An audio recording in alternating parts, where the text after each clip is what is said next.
Bu dəyərlərin qorunması və var olması bir xalqa hansı formada xidmət eləyir?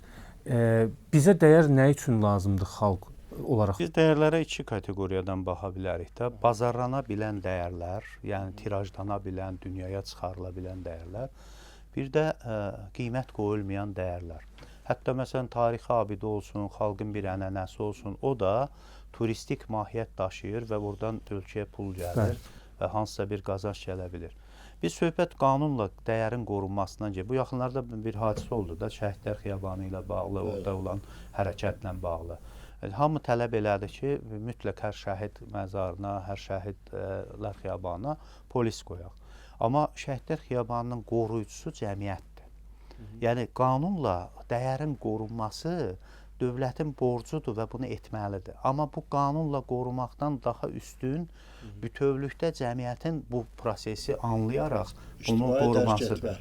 Və bir də əsas dəyərin qorunmasından daha çox, dəyəri də çıxardırsan zamanla rəqabətə, dəyər rəqabətə dözümlü olmalıdır. Bilirsiniz, bu rəqabətə dözümlü olmayan dəyər, əgər deyək ki, Azərbaycan üçün spesifik olaraq qalacaqsa, niyə dəyər rəqabəti, niyə yarışdırırıq? Bilirsiniz, yarışdırmalısan ona görə ki, yarışdıranda bizdə axı ən böyük problem nədədir? Məsələn, milli mənəvi dəyərlər bizdə fond yaradılıb.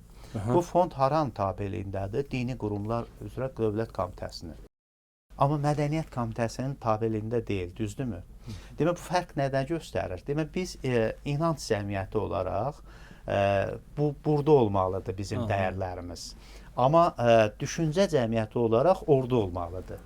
Demək, biz burada ona görə rəqabətə çıxarmalıyıq ki, bir kültür, dəyər həm də bir kültür. Türkiyədə bunu daha yaxşı ayırırlar. Kültür, mədəniyyət. Bir kültür o vaxt mədəniyyətə çevrilir ki, bütün insanlığa uyğun gələn, onun rəqabətinə dözə bilən, onu hamının qəbul elədiyi bir şeyə çevrilir. O da çox. Və bu, bizdə bunun davasını aparmırıq. Bunu kültür səviyyəsində sağlayır. Adını mədəniyyətdə qoysaq, bu lokal xarakterlidir. Biz əgər qlobal xarakterli bir şeylər istehsal eləmək istəyiriksə, bəzən o olmaqla bir qopmaq anlayışı var da, uşaq ana bətnindən qopmasa ola bilməz. Biz bəzən özümüzün hansısa bir mühitimizdən, yanlışımızdan, hansısa bir bizə zərər vuran, buxov yaradan bir şeylərdən qopmasaq, biz ola bilməyəcəyik.